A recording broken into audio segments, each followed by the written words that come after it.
Hello, akkam jirtu? Nagaan isiniif haa ta'u. Kuni Mallasadha.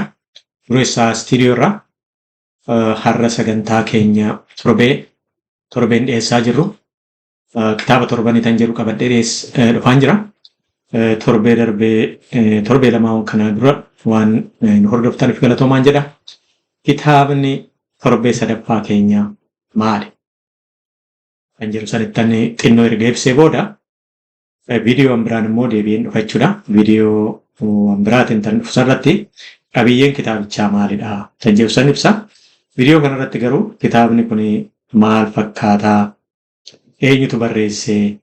Kan jedhu san xinnoo hubannoo hubeeni kitaaba qabiyyee san immoo booda deebiin dhufachuudha. Kanaafuu akkan hordoftan asumaan saffeera. Viidiyoo kanas immoo namoota kaaniif akka ga'u laayik, sheer gochuudhaan kooppiiliin gochuudhaan jechuudha. Namoota biraa akka qaqqaban godha. Sagantaa keenya lamaan darbee waan hordoftaniifis galatoomaan jedha. Namni haaraa dhuftan illee akka nu hordoftan asumaanis saffeera. Kitaabni har'a torbee sadaffaa kun ilaalu kitaaba akkamiidha kan jedhu sanattan ibsuu itti fufa. Isa booda akkuma jedhe viidiyoon biraatiin immoo qabiyyee isaa fuudhedha.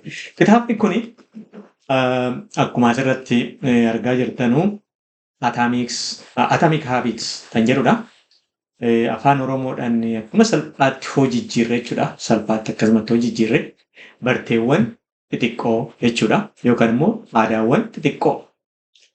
Kun jechuun isa dhalootaan argannu odoon ta'in gochaan, barteedhaan, gochuudhaan aadeeffanne jechuudha.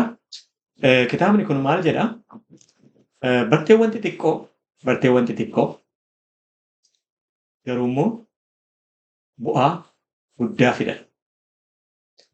Waan badaa nu hin barbaanne illee jijjiiruu yookaan cabsuu danda'an kan jedhudha. Xiyyeeffannoon isaa jechuudha.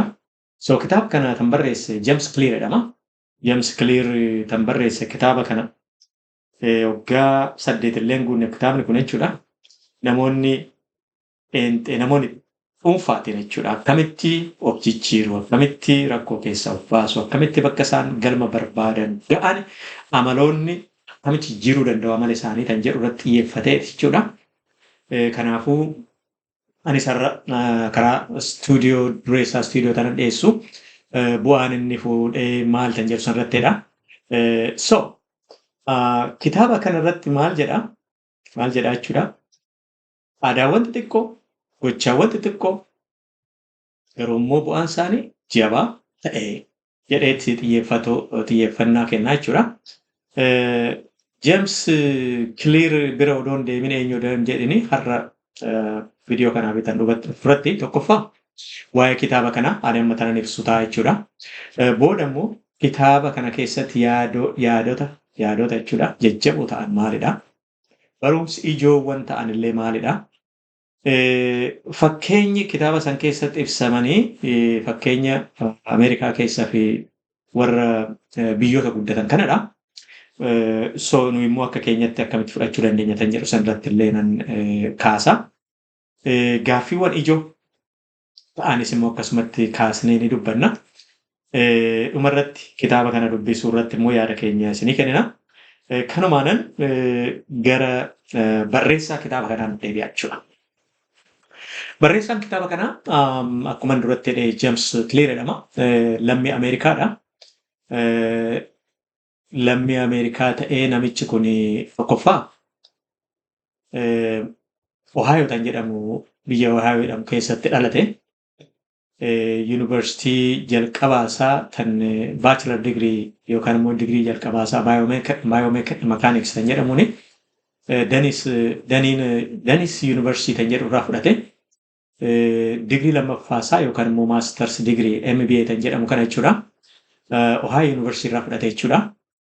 Dabalataan garuu yeroo yuunivarsiitii jirus maalidha? Kubbaa Ameerikaa keessatti baay'ee beekamaa ta'e baay'ee namoonni jaalatan kana hin taphata.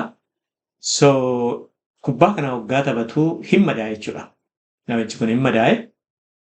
Erga madaa'ee booda sammuunsaa iji isaa hin miidhame. Miidhaan sun illee trauma kan jedhamu miidhaa jabaa ture jechuudha. Kanaafuu isa san keessatti gocha xixiqqoo fudhatee akkamitti akka madaa sanirraas dhiibbaa sanirraas akkamitti akka fayyee barreessuu jalqabe jechuudha. jamesclear.com tan jedhu irratti. So muuxannoo sanirraas ka'eet achumaayis immoo qorannoo adda addaa jechuudha. Baayoloojii kana keessaa, industirii adda addaa kana keessaa, injinariin kana keessaa fudhateeti maaltu namoota jijjiiruu danda'a tan jedhu bara akka Awurooppaa kanatti jechuudha. Bara 2018 waggaa torballee hin guunne jechuudha. Waggaa 8 hin guunne waggaa 8 guutuudhaaf yoota 8 hafa jechuudha. Barreesse jechuudha. Kanaafuu kitaabni kun erga barreessee booda namichi kun jechuudha kaampaanii jajjabaa guddaa kan akka Amazon, kan akka Microsoft yookaanis immoo 500 Fortune tan jedhaman kaampaanii guddaa dhiibbaa uuman kanaaf dhaqeetoo leenjifaa yookaan immoo guest speaker yookaan immoo keessummaa ta'eetoo dubbachuu eegalee akkasumas immoo itti dhufee jira jechuudha. Dabalataanis immoo masaraatii isaa irratti jechuudha. jamesclear.com tan jedhu irratti newsletter tan jennu kana jechuudha. Inni barreessaa jechuudha. Torbeen barreessaa. Isa irratti illee nama gara miiliyoona 3tu isa hordofa. Kanas akka jedhutti websaayituma isaan irratti olaaltan masaraatii isaa irratti olaaltan jechuudha.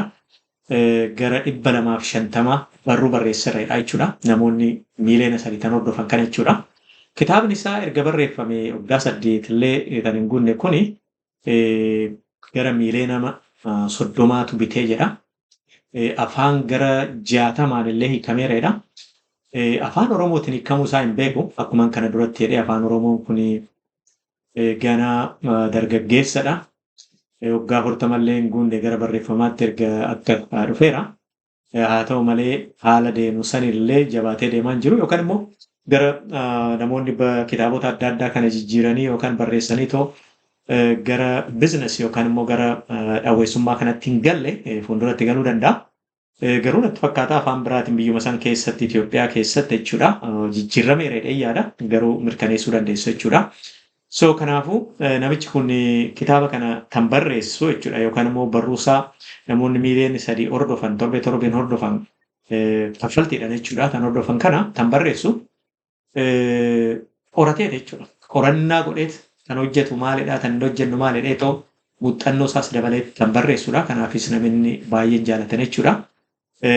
Namni kun digirii jalqabaa isaallee kan argate baay'ee fagoo miti jechuudha.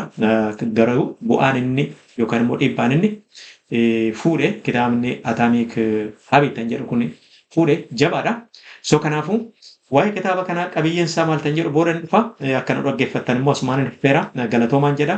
Viidiyoo tan irratti na eega laayik sheer gochuu irraafatana. Facebook irratti Telegram channel akkasumas immoo YouTube irratti TikTok irratti jechuudha. Dureessaa studio tan jedhu barbaaduudhaan achirratti nu hordofa. Qabiyyee isaa daqiiqaa yookaan immoo viidiyoo ta'an irratti isiniif dhiyeessaa waan hordoftaniif galatoomaan jedha.